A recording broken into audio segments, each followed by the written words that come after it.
Hi guys, so we're looking at section 1.2 today, which is on currency exchange. So oftentimes if you're traveling, if you're buying things online, the money is a little bit different. It's not always in Canadian dollars, so sometimes it's in US dollars or maybe British pounds, and we're learning how to convert between those different currency rates.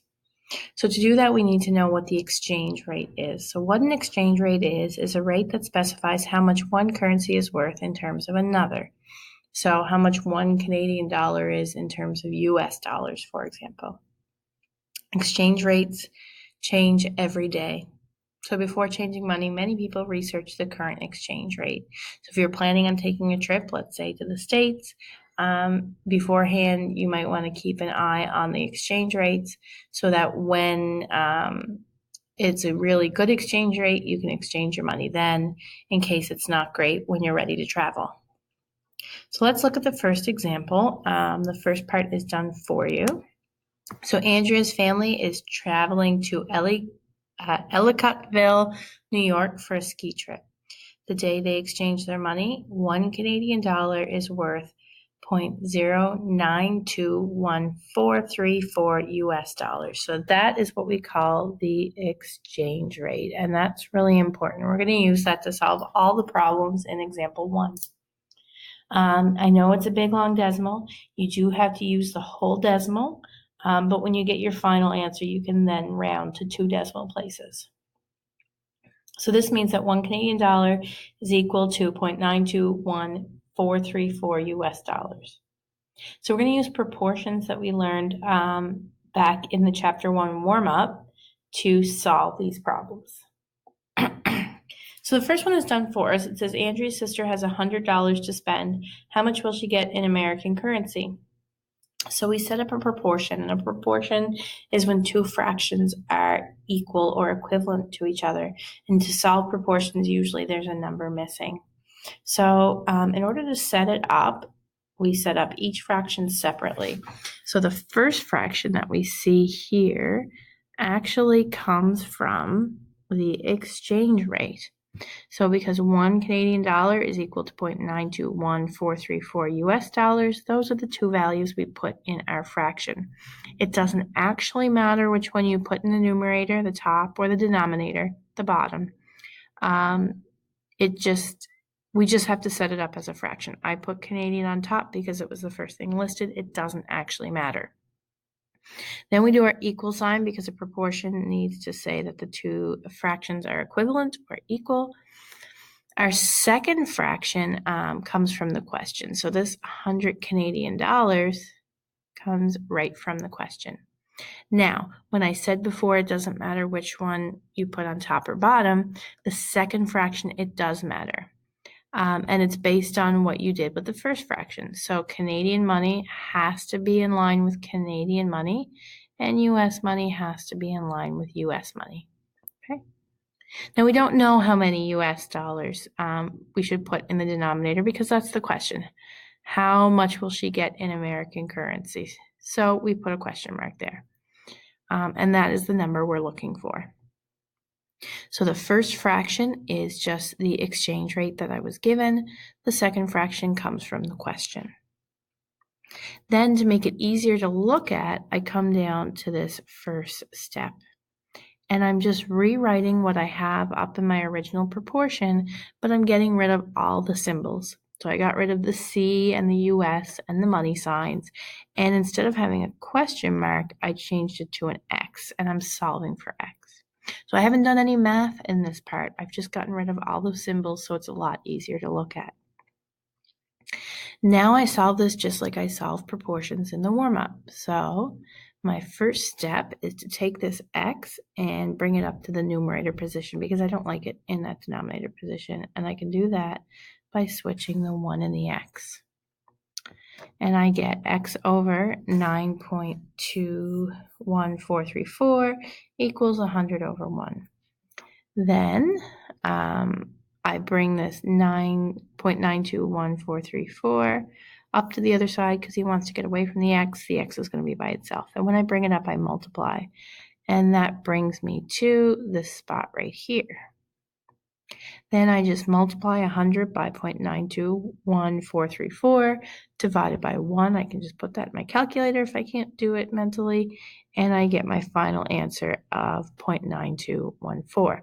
So that tells me that Andrea's sister will get $92 US dollars and 14 cents for her 100 Canadian dollars. Okay? So the second one, I set up the proportion for you, but I didn't do any more. So again, this part comes from the exchange rate again, way up here. And this second part comes from the question. So the $250 is the 250 in the question. I see my Canadian money's in line with my Canadian money. I'm looking for American currency, so that's where that question mark comes from. So now I have to do the rest of the math myself. What I would recommend is to pause right now and try to work it out by looking at the first part, part A, and then come back and check and see how you did. So what I'm going to do is I'm going to write all this without the symbols, so it's a little bit easier to look at. So I get 1 over 0.921434. And that equals 250, and instead of the question mark, I'm going to write X. Then, just like I did up in A, I'm going to bring that X up to the numerator by switching. 0.921434 equals 250 over 1. Then I'm going to get X by itself by bringing this guy up and multiplying. So I get X equals 250 times that decimal 921,434 over 1. And then I can put that in my calculator. So I'm multiplying 250 by 0.921434 divided by 1. And I'm going to bring my calculator up. 250 times 0.921434, and I get $230, and I'm going to say 36 cents. That's going to round up. So it's going to be US dollars, and it's going to be $230. And how many cents did I say that was? 86, I think. 36. 36 cents. Okay, so the $250 Canadian turns into $230.36 American. So in the third one, I didn't set up the proportion at all. So what I want you guys to do is to pause right now if you haven't already done so, and go and try the third one. So set up the proportion based on the exchange rate and your question, and then try to work it out. Okay, so the first part, if you look up above, both times, the first part of my proportion was based on right here and right here was based on the exchange rate. And we're going to continue with that theme. So we're going to say that 1 Canadian dollar is in US dollars 0.921434. The second part always comes from the question. So we're going to put Canadian on top because there was Canadian on top in our first fraction. And in the question, it's saying they're exchanging $1,200. Okay. We don't know how many US dollars. That is the part of the question. Okay, so there's my proportion. I've written it just like I wrote, just like the other ones were done for me. So again, I'm just going to get rid of all those crazy symbols and write it in a much simpler format. 921,434 equals 1,200 over X.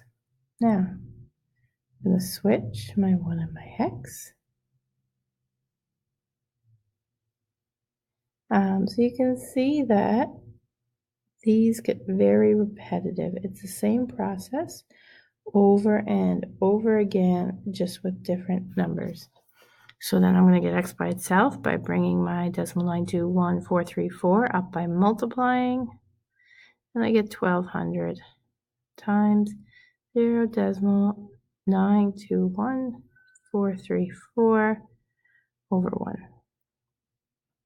So I can put that in my calculator. Let's get that up. 1200 times 0.921434. Now you can do divided by 1, but it doesn't really make a difference.